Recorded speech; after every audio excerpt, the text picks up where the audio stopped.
You look up. 5 planets hang in a line across the evening sky. Venus, bright enough to cast shadows.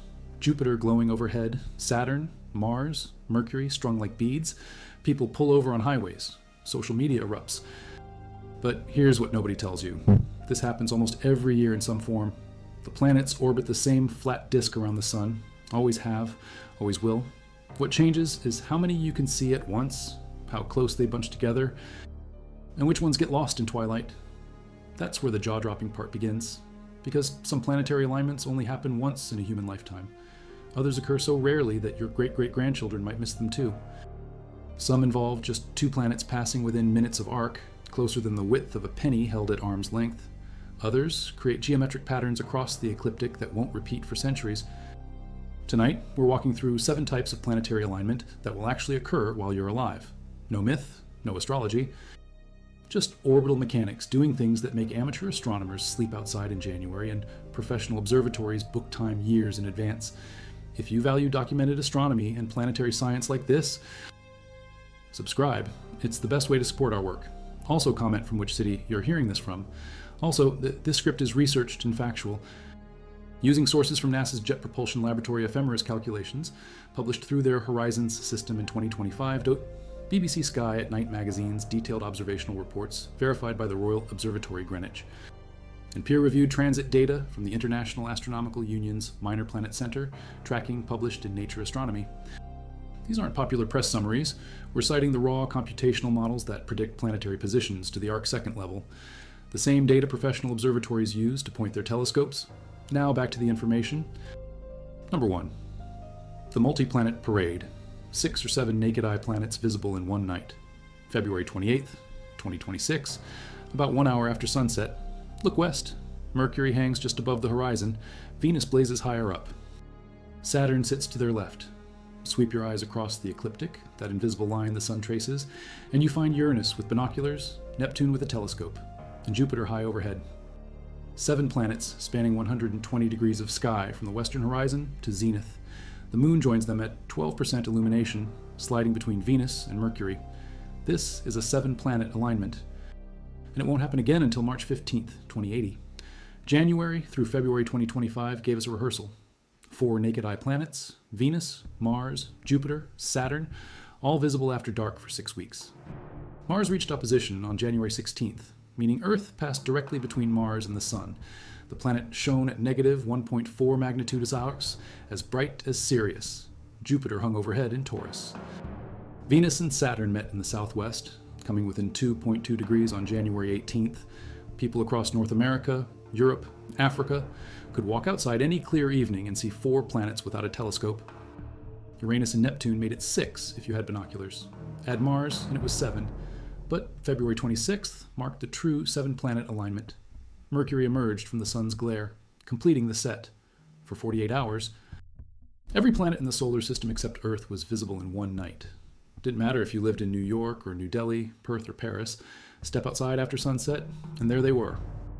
Alignments like this don't mean the planets form a physical line in space. They don't. Jupiter might be on the opposite side of its orbit from Saturn. Uranus could be nowhere near Neptune in 3-dimensional coordinates.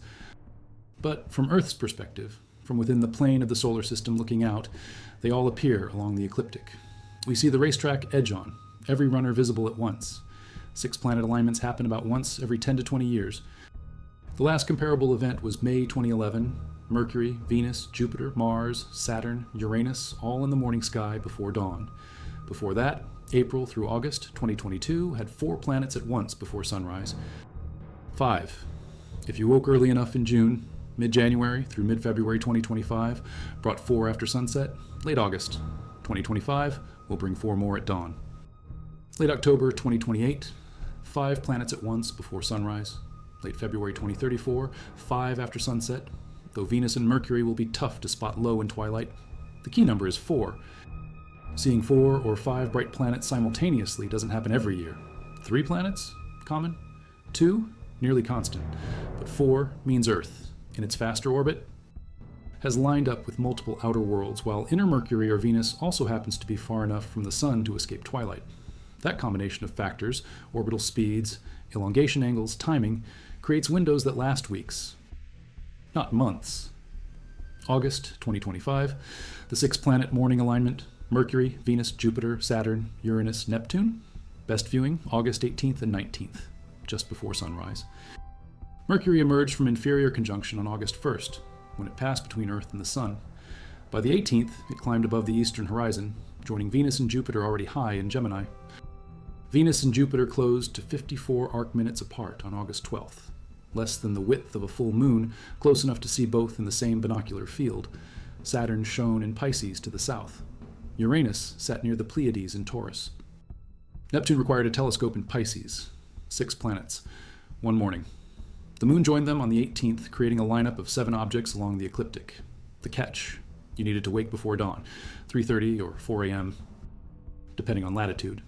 And you needed a clear eastern horizon, no buildings, no trees, no hills. Because Mercury stayed low, Venus and Jupiter were easy, brilliant points 36 degrees from the sun at dawn, Saturn visible all night. But Mercury? Tricky. It never climbed more than a few degrees above the horizon before sunrise. Missed that narrow window and you'd see only 5 planets instead of 6. By August 20th, the moon had moved east, breaking the perfect line. By the end of August, Mercury was easier to see, but the moon was gone. The tight geometric alignment, 6 planets, and the moon within 70 degrees, lasted about 48 hours. Next 6-planet morning alignment, August 12th. 2026, this time Mars replaces Mercury, so the roster shifts. Then, July 2nd, 2027 brings 5 planets at dawn. Then, nothing comparable until September 8th, 2040, when 5 naked-eye planets, Mercury, Venus, Mars, Jupiter, Saturn, cluster with the crescent moon in the evening sky.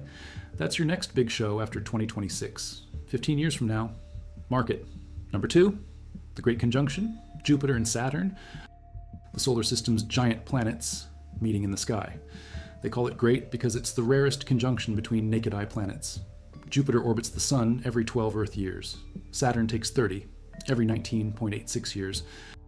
Fast-moving Jupiter laps slow Saturn, and from Earth's perspective, they appear to pass each other in the sky.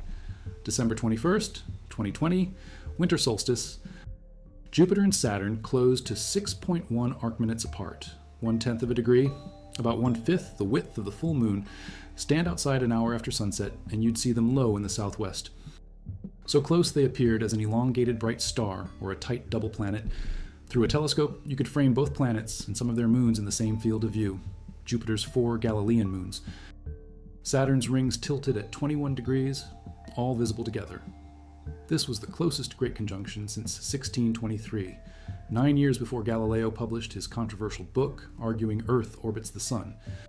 The 1623 event happened at nearly the same separation, about 6 arc-minutes, but occurred too close to the Sun to observe.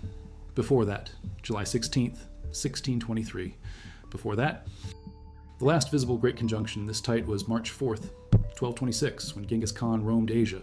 794 years earlier, the 2020 event was visible worldwide for weeks as Jupiter closed on Saturn. Through November and December, the gap shrank nightly. On December 19th, they were separated by about 10 arc-minutes. On the 20th, 8 arc-minutes.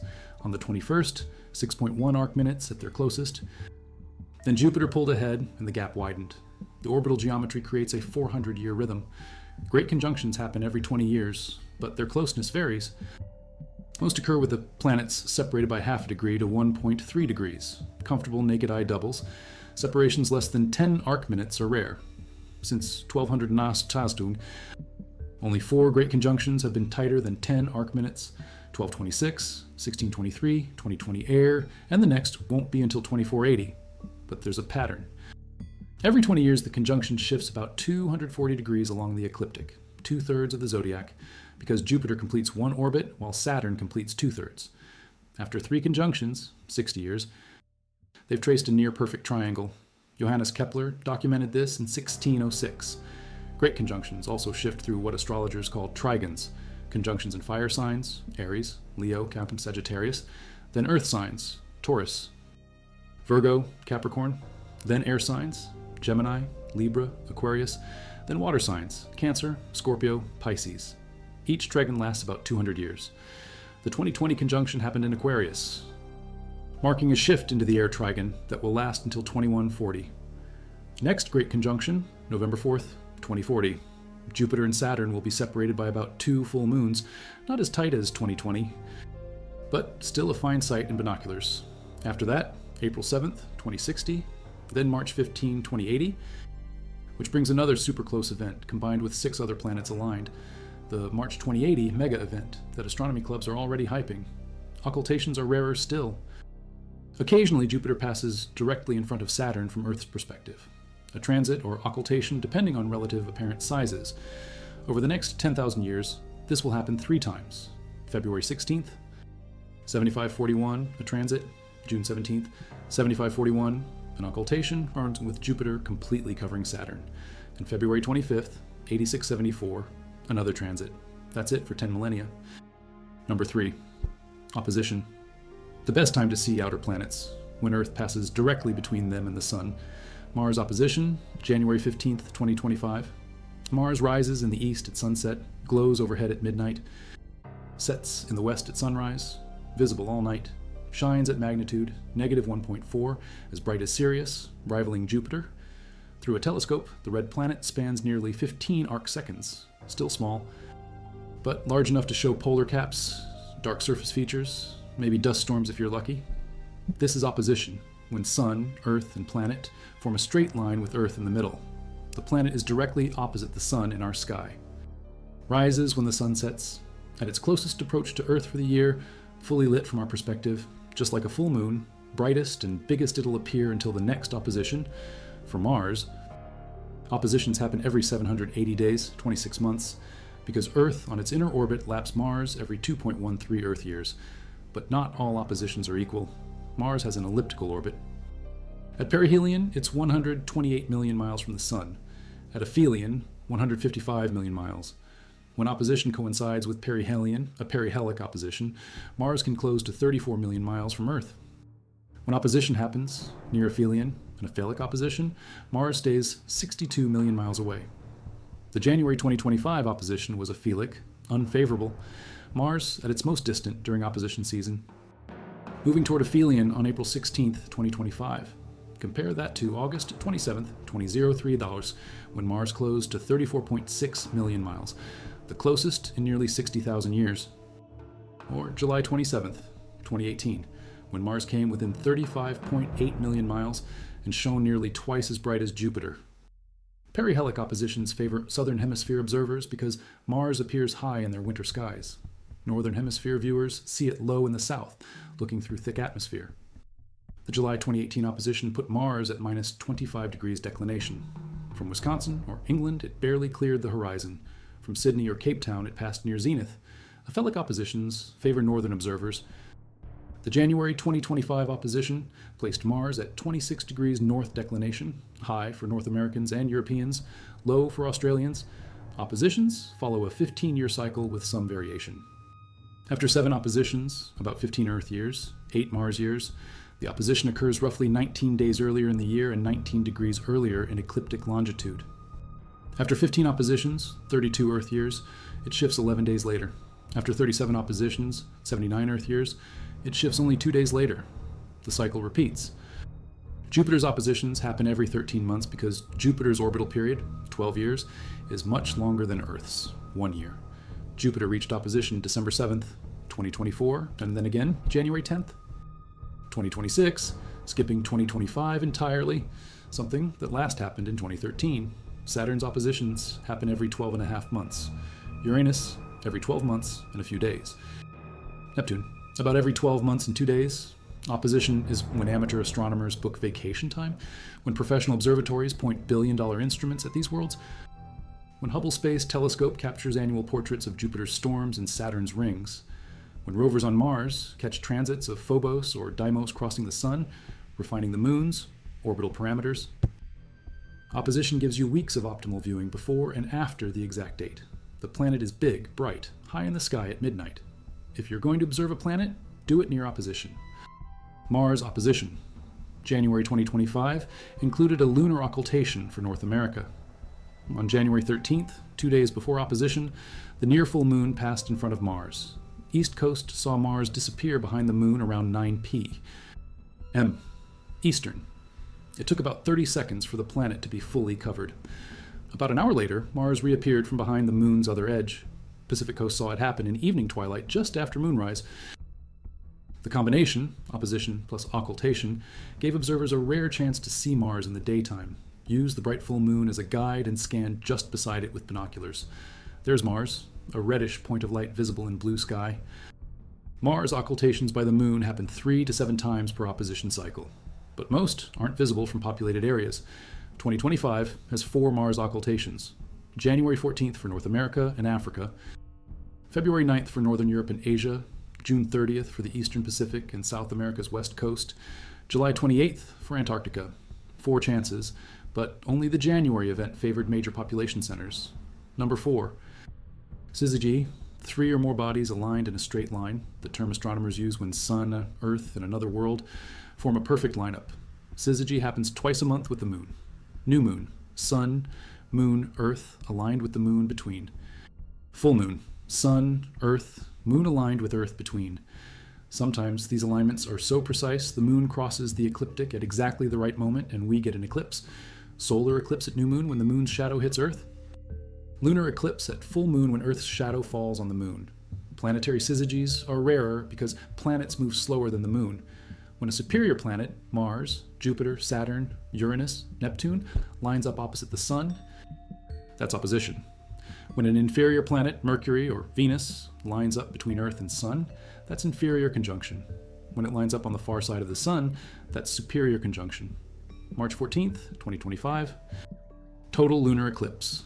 Sun, Earth, Moon, and Syzygy from 6:26 to 7:31 GMT. Earth's shadow completely covers the moon. Totality. The moon doesn't disappear. Sunlight refracts through Earth's atmosphere, filtering out blue wavelengths, so only red light reaches the moon. The moon glows deep red, the blood moon effect, visible across North and South America. Partial phases, visible from Western Europe and Western Africa. The geometry has to be exact. The moon crosses the ecliptic twice per month at points called nodes. Eclipses happen only when the moon reaches a node while also at new or full phase. That's syzygy plus a node crossing. Solar eclipses need the moon at ascending or descending node during new moon. Lunar eclipses need the moon at a node during full moon. The moon's orbit is inclined 5 degrees to the ecliptic. Most months the moon passes above or below the ecliptic plane during new moon, so its shadow misses Earth, no solar eclipse. Or it passes above or below during full moon, so Earth's shadow misses the moon, no lunar eclipse. But when new or full moon coincides with a node crossing, syzygy produces an eclipse. Planetary transits are a form of syzygy, Mercury or Venus passing directly between Earth and Sun. The planet appears as a small black dot crossing the Sun's disk. Mercury transits happen 13 times per century on average, clustered around May 7th through 10th, or November 7th through 14th, because those are the dates when Earth crosses Mercury's orbital nodes. The last Mercury transit was November 11th and 12th, 2019. The next, November 13th, 2032. After that, May 7th, 2039. Then November 7th, 2049. The first Mercury transit visible from all of North America since 2016. Venus transits are far rarer, 8 per millennium. They occur in pairs, separated by 8 years, with 105 or 121 years between pairs. Last pair, June 8th, 2004, and June 5th to 6th. 2012. Next, December 10th to 11th, 2117, 105 years after the 2012 event. Then December 8th, 2125, the second of the next pair. Then nothing until 2287. Astronomers used Venus transits to measure the distance from Earth to the Sun. Edmund Halley proposed the method in 1716. Observers at different latitudes would time exactly when Venus crossed the Sun's edge. Comparing those timings using parallax geometry revealed the Sun's distance. The 1761 and 1769 Venus transits sent astronomers to remote corners of the globe to gather measurements. James Cook sailed to Tahiti in 1769 to observe the transit E, then continued to New Zealand and Australia, charting coastlines and claiming lands for Britain. The transit gave astronomers their first accurate value for the astronomical unit, 93 million miles to us, give or take a few 100,000. Syzygy can also involve multiple planets. Rare cases when Earth, 2 outer planets, and the Sun form a line.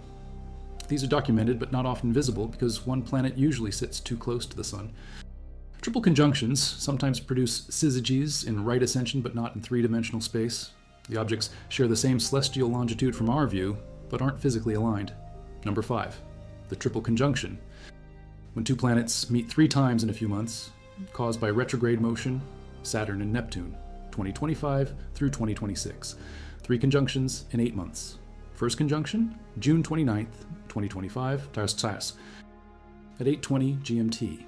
Saturn and Neptune pass within 59 arc minutes of each other in Pisces.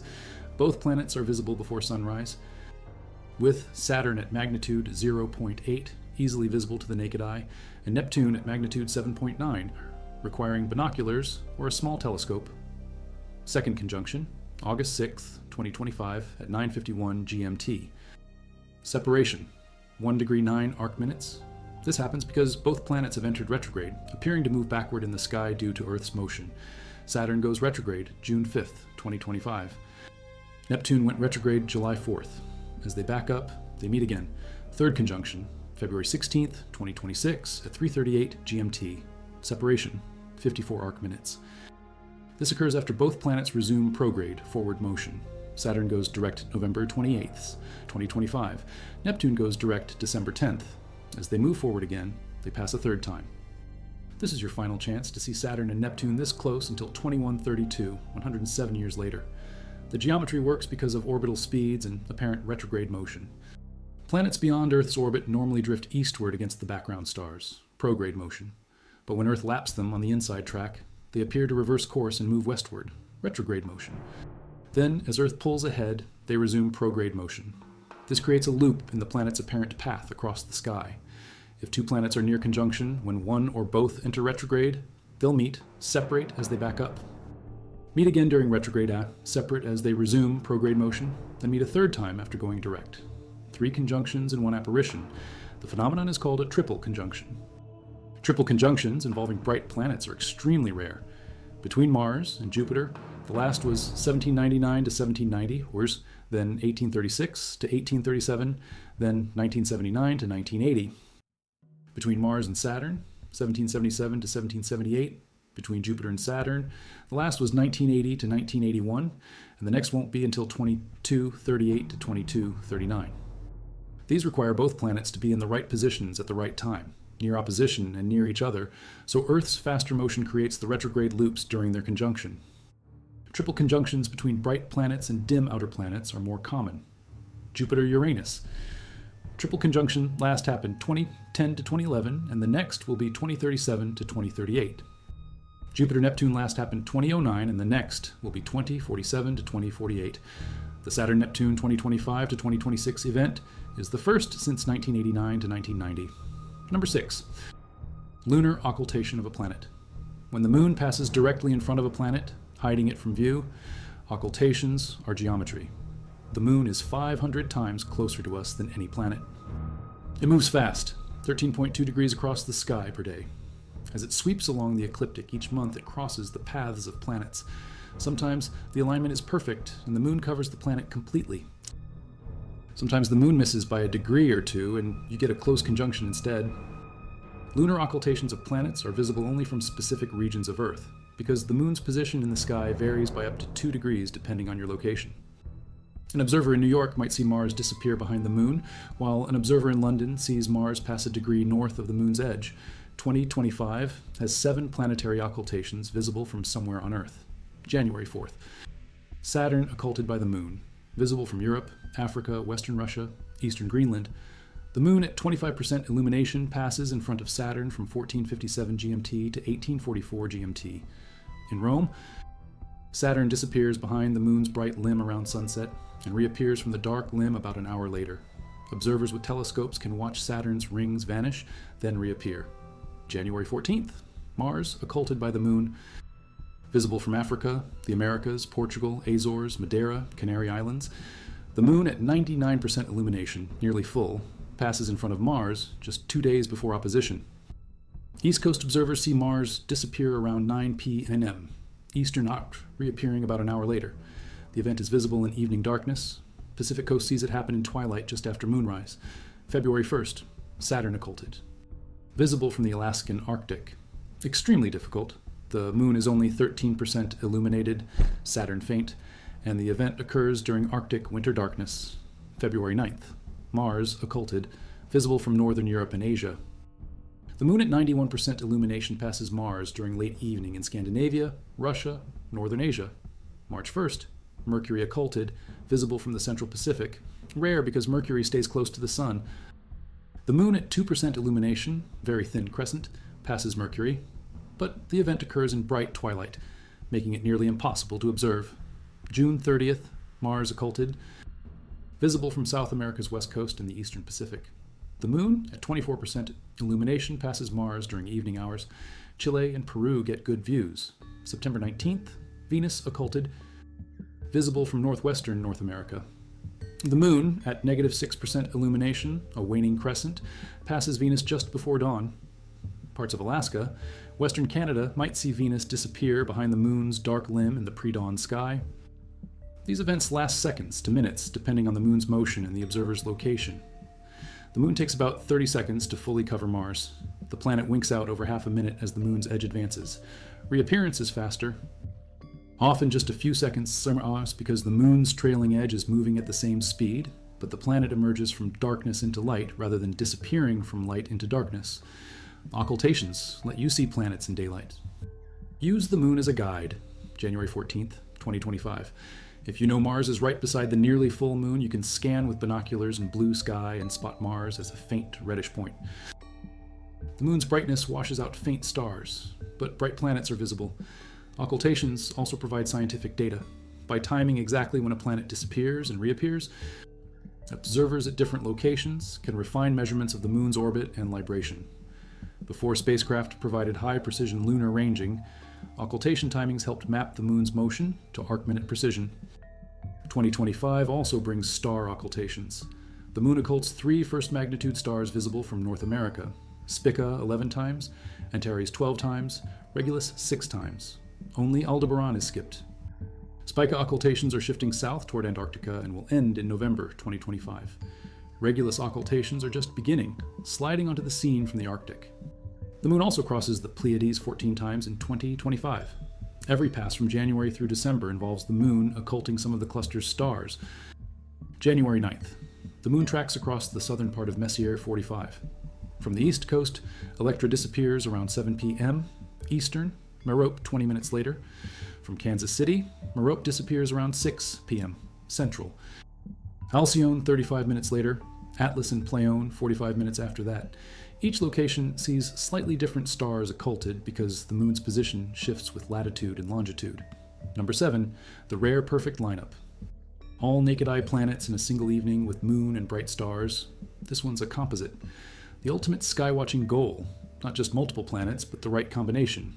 All visible planets, the moon near peak phase for visibility, and maybe a bright star or comet thrown in.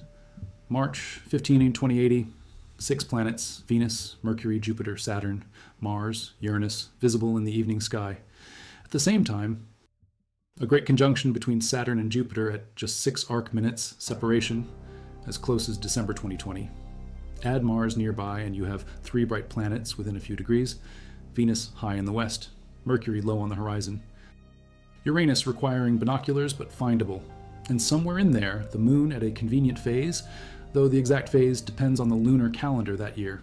This is the mega event amateur astronomers are already marking. 60 years away.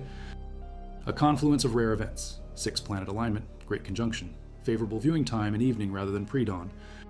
The last time something this impressive happened visible from most of the world was probably 1769 or earlier. Maybe 12, 26.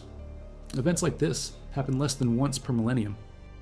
Closer to the present, September 8th, 2040, 5 naked-eye planets, Mercury, Venus, Mars, Jupiter, Saturn, cluster in the evening sky along with a crescent moon, not as tight as 2080, but all visible without a telescope in a single glance. Viewing time around 7:30 p.m. local time, about 90 minutes after sunset. Planets span about 60 degrees of sky from western horizon to halfway up the ecliptic. These events require perfect timing. Planetary orbits aren't synchronized.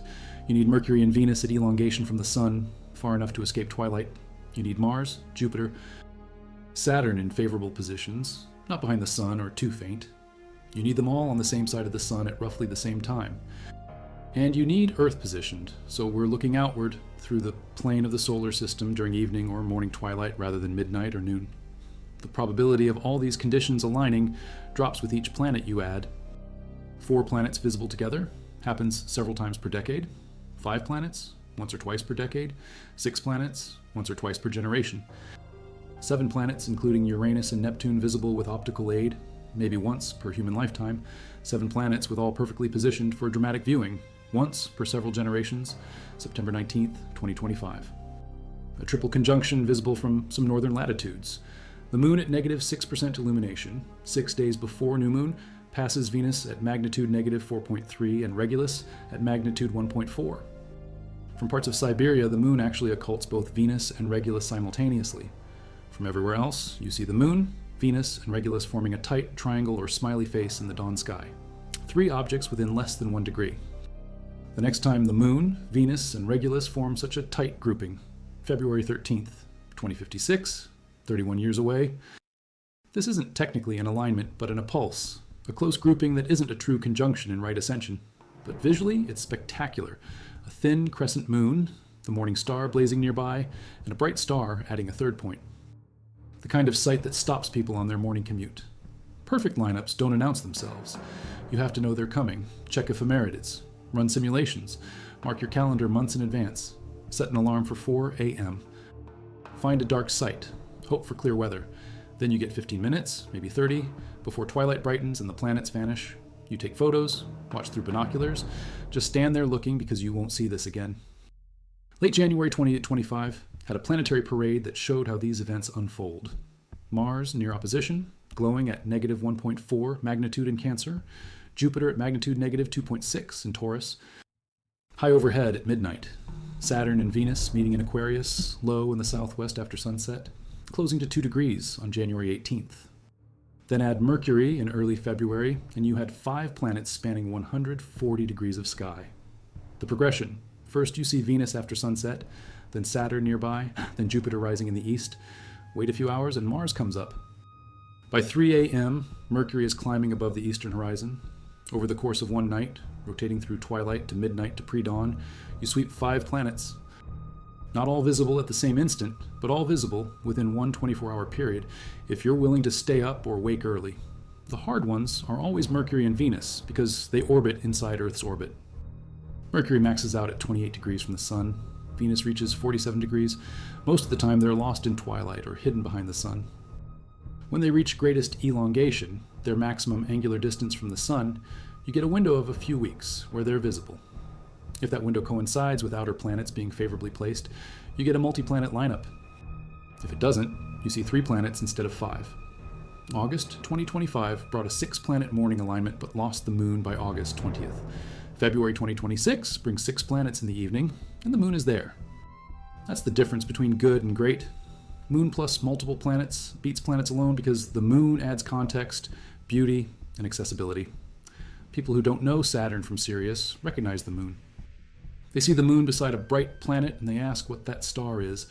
You tell them it's Venus or Jupiter and their eyes widen. They want to look through a telescope. They pull out their phones and take photos. The moon is the gateway object. February 28th, 2026. Go outside an hour after sunset. Look west. The moon is there at 12% illumination, a thick crescent 2 days after new. Mercury sits just above the horizon. Venus blazes higher. Saturn is to their left. Sweep binoculars across the ecliptic. Uranus appears near Taurus. Neptune higher up in Pisces. Jupiter dominates overhead. 7 worlds in one view. The scale of the solar system visible in one night. You're looking at worlds ranging from 70 million miles away, Venus at closest approach, to 2.8 billion miles away, Neptune at its nearest. You're seeing orbital periods from 88 days for Mercury to 165 years for Neptune. You're watching objects ranging from 3,000 miles in diameter, Mercury, to 87,000 miles across, Jupiter. All lined up along the same plane because 4.6 billion years ago, they all formed from the same rotating disk of gas and dust around a newborn sun. That's the thing about planetary alignments. They don't cause earthquakes or control your personality or predict world events. They're orbital mechanics, geometry, gravity, Newton's laws, Kepler's laws, but they show you the clockwork, the predictable, measurable, calculable motions of worlds around the sun. We can compute these events centuries in advance to the minute. We know exactly where Mars will be in 2040 because we know its orbital parameters. We know when Jupiter and Saturn will next meet because we've tracked them for 400 years. The universe is not random. The sky is not chaos. Stand outside on February 28th, 2026, and you'll see 7 planets in a line, not because the cosmos aligned for you, but because you happen to be on Earth at the moment when Earth's faster orbit brought us to a vantage point where all these worlds appear along the ecliptic simultaneously. You're watching a machine that's been running since the solar system formed. You're seeing proof that we understand how it works. 300 years ago, astronomers couldn't predict these events accurately. Ptolemy's models were off by degrees. Copernicus improved it, but still used circular orbits. Kepler corrected to ellipses. Newton explained why. Einstein refined the math for Mercury's perihelion precession. Now we compute planetary positions using numerical integration of gravitational interactions between all planets, moons, asteroids, accounting for relativistic effects, solar radiation pressure, tidal forces, and we get predictions accurate to arc seconds over centuries. That's what makes these alignments jaw-dropping. Not superstition, precision. On November 13th, 2032, Mercury will transit the Sun. We know this now 13 years in advance, because we've calculated Mercury's orbit using data from spacecraft, radar ranging, centuries of telescopic observations, and Einstein's field equations. On that date, Mercury will appear to cross the Sun's disk starting at approximately 0704 UTC and ending at 1254 UTC. It will follow a path across the northern part of the solar disk, reaching minimum separation of 176 arcseconds from the Sun's center at 1002 UTC. We know this. We've known it for years. The same precision tells us the February 2026 6-planet alignment will have Jupiter at magnitude -2.3 in Gemini at right, ascension 6 hours 18 minutes, declination plus 23 degrees. Saturn at magnitude 0.8 in Pisces, at right ascension 23 hours 29 minutes, declination -4 degrees. Venus at magnitude -4.1 in Pisces, at right ascension 23 hours 45 minutes, declination -2 degrees. Mercury at magnitude -1.0 in Aquarius, at right ascension 22 hours 34 minutes, declination -11 degrees. Uranus at magnitude 5.8 in Taurus, at right ascension 3 hours 9 minutes, declination plus 17 degrees. Neptune at magnitude 7.9 in Pisces, at right ascension 0 hours 2 minutes, declination plus 1 degree. And Mars, having moved into Taurus, will be rising later in the evening. Check these numbers in 2026. They'll be accurate to within an arc minute. That's the power of understanding orbits. This is what you're looking at when you see 7 planets in the sky. Not a message, not important. A calculated result of masses, velocities, distances, and angles. A consequence of gravity operating according to rules we've tested and verified. A moment when Earth's orbit, your location, the time of day, and the positions of 7 other worlds happen to coincide so that you, standing on this rotating sphere orbiting this medium-sized star in this ordinary spiral arm of this typical galaxy, can look up and see them all at once. That's jaw-dropping. The fact that we can predict it, the fact that we understand why it happens, the fact that these massive worlds millions of miles away follow equations, we figured out through observation, mathematics, and thought. The universe is comprehensible, the sky is knowable, and sometimes, if you're paying attention on the right night, the geometry lines up and you get to see proof of that. August 19th, 2053. Saturn's rings edge on as seen from Earth. The planet's rings orbit the equator tilted at 26.7 degrees to Saturn's orbit. As Saturn orbits the Sun every 29.5 years, we see the rings from different angles. Twice per Saturn orbit we see them edge on, nearly invisible because they're so thin. The rings are 300,000 kilometers wide, but maybe 10 meters thick. When edge on, they almost disappear, leaving just a thin line bisecting Saturn's globe. This last happened March 2025, but Saturn was too close to the Sun to observe. Next favorable ring plane crossing, late November 2025, when Saturn is high in the evening sky. Then November 20th, 2038, then August 19th, 2053. Each time we see Saturn's rings vanish, then slowly open again as Saturn continues its orbit. Titan transits become visible during ring plane crossings. Titan, Saturn's largest moon, orbits in the ring plane. When the rings are edge on, Titan can pass in front of Saturn's disk, casting a shadow just like Jupiter's Galilean moons. Shadow transits of Titan are visible through backyard telescopes. Titan's shadow is 0.8 arcseconds wide, tiny but detectable with good seeing in an 8-inch or larger telescope. Use the IMC CE website to generate predictions for 2025 through 2026, August 19th, 2025, September 4th, 2025. Multiple transits through late 2025 and into 2026. These aren't planetary alignments, but they're part of the same clockwork. Everything moves, everything orbits. Sometimes the geometry gives us eclipses. Sometimes transits, sometimes alignments, sometimes occultations, all predicted, all calculable, all following the same gravitational laws that Newton wrote down in 1687 and Einstein refined in 1915. The sky is not a static backdrop, it's a dynamic system. And if you watch closely, if you know what's coming, you get to witness moments when that system's geometry creates something rare. So 7 types of planetary alignment. Multi-planet parades visible across the ecliptic. Great conjunctions between Jupiter and Saturn. Oppositions when Earth passes between outer planets and the Sun. Syzygies when 3 bodies form perfect lines. Triple conjunctions when retrograde motion brings 2 planets together 3 times. Lunar occultations when the Moon passes in front of planets. And rare perfect lineups when everything converges, multiple planets. The Moon, convenient viewing time, maybe a bright star or comet, into one spectacular event. These are the configurations you'll see in your lifetime, some multiple times, some once if you're lucky. Some require waking before dawn, some require travel. Some require patience, clear skies, and luck, but they're all out there, happening on schedule, following orbits computed centuries ago. The solar system doesn't care if you're watching. It runs whether you look or not. But when you do look, on the right night with the right knowledge, you see what took humanity thousands of years to understand. You see clockwork, you see physics, you see proof that we figured out how the universe works.